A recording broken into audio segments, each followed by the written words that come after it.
comment finalement je peux éviter les pièges dans ma gestion des finances.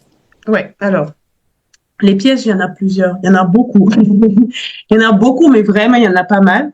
Beaucoup des erreurs, en fait, de débutants parfois qu'on fait quand on commence enfin, de façon générale, quand les personnes gèrent leurs finances. Alors, la première chose, en fait, que j'aimerais dire, c'est vraiment, enfin, qu'on rencontre souvent. C'est vraiment le fait de vivre vraiment au-dessus de ses moyens. Ça, c'est quelque chose qui est très commun à beaucoup de personnes. Et la plupart des personnes qui se retrouvent, la plupart des gens qui se retrouvent dans des problèmes financiers, c'est souvent parce que tout simplement on vit au-dessus en fait de nos moyens.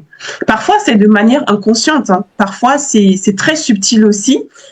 Vous savez, dans nos pays aujourd'hui même dans les pays sous-développés ou peu importe que pays développés ou sous-développés, moi je travaille en banque, donc je peux vous certifier qu'il y a des choses que je vois au quotidien qui peuvent faire même très peur. Des personnes qui gagnent très bien leur vie, vraiment, il y a vraiment très très bien leur vie, mais qui vont se retrouver au 20 du mois, par exemple, déjà dans le rouge. Et ça, c'est l'une des choses justement qui avait commencé à me choquer parce que je disais mais je comprenais pas en fait parce que en fait on est dans un système où en fait on est dans un système de consommation. Voilà. On nous a conditionné en fait à consommer et nous consommons de façon permanente, de façon constante en fait. Voilà. Et ce depuis l'enfance en fait. Donc les gens vivent en fait au-dessus de leurs moyens. Voilà. Donc déjà là, il y a un problème parce que déjà vivre au-dessus de tes moyens, ça veut dire que déjà au niveau du présent même déjà, tu amputes déjà le présent parce que déjà tu n'arrives déjà pas en fait à vivre avec ce que tu as. Donc le futur, on n'en parle même pas, il n'existe même pas en fait. Voilà, il n'existe même pas. Donc ça c'est vraiment la première chose en fait vraiment qu'il faut éviter quand on veut apprendre en tout cas à gérer ses finances correctement, c'est vraiment d'éviter vraiment de vivre en fait au-dessus de ses moyens en fait, parce que il y a un système qui est mis en place qui nous aide justement à vivre au-dessus de nos moyens, c'est le découvert. Voilà. Aujourd'hui, par exemple, j'ai plus tous les statistiques en tête là, mais j'ai lu un article il y a à peu près 2-3 mois. Plus de la moitié, par exemple, en France, de la population en France, en fait vit en fait avec un découvert. C'est-à-dire que le découvert, c'est devenu un peu comme une seconde nature, c'est devenu comme une seconde source de revenus en fait pour les gens. Et sans s'en rendre compte, les gens l'utilisent croyant que, parce que dans le commun des mortels, bon, les banques vous font croire que c'est une facilité pour vous aider à arrondir vos fins du mois, mais c'est un crédit en fait. C'est un crédit et c'est l'un des crédits qui coûte les plus chers.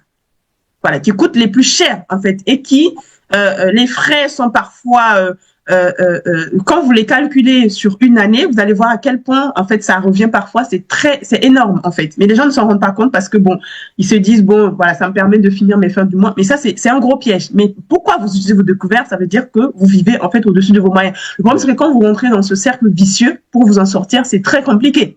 Ouais. Il faut vraiment un niveau de sacrifice et un niveau de tout pour pouvoir sortir de là. Et ça c'est vraiment quelque chose en fait qu'il faut. Donc ça c'est vraiment la première chose. La deuxième chose c'est que je rencontre souvent, c'est le fait de ne pas avoir un budget.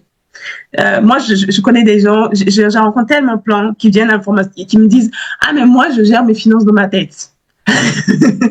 Voilà. Moi je gère mes finances dans ma tête.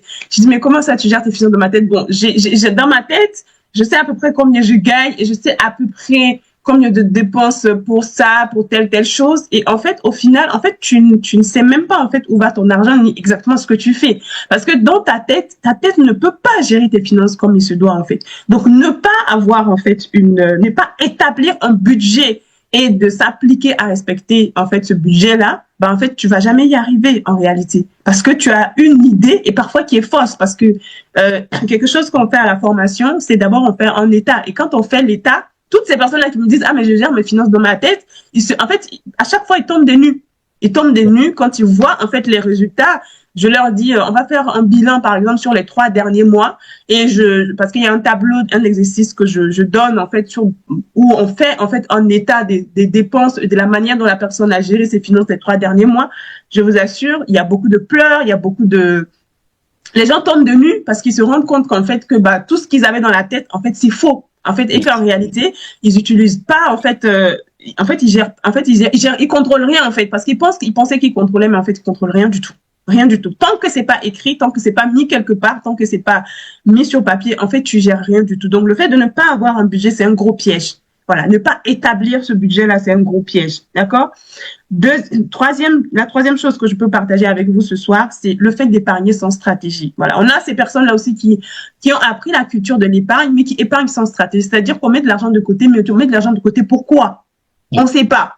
Voilà. Donc, ce qui fait que quand il y a un événement ou quelque chose qui arrive à tout va bien, les gens vont utiliser l'épargne parce que l'épargne n'a pas d'objectif. Il n'y a pas de stratégie derrière, en fait. Donc, l'épargne, elle est là sur ton compte bancaire, elle dort. L'argent ne travaille pas, en fait, pour toi. Et ça, c'est pas bon. Et ça, c'est pas bon. C'est une erreur à éviter. D'accord?